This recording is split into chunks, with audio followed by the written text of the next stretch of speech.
High দোস্ত, যেরকম বলেছিলাম সেই প্রজেক্টর আমি আমার এই ঘরের মধ্যে নিয়ে একটা পর্দা লাগিয়ে চালু চালু করেছি। তো আসুন এই লাইটটা অফ করে দেখি। এইসব ভাইরা সব বসে আছে, একটা নেবে।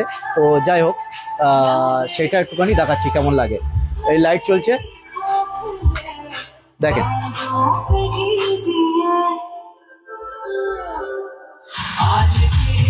একদম পুরো সিনেমা হলের মতো লাগছে না?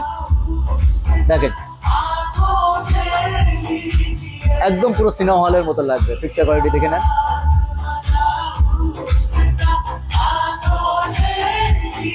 এই যে।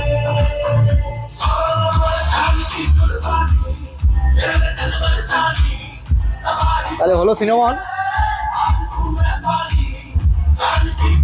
এই সময় খেলা দেখে, মুভি দেখে, সামনে T20 আসছে, T20, IPL, everything is that's all.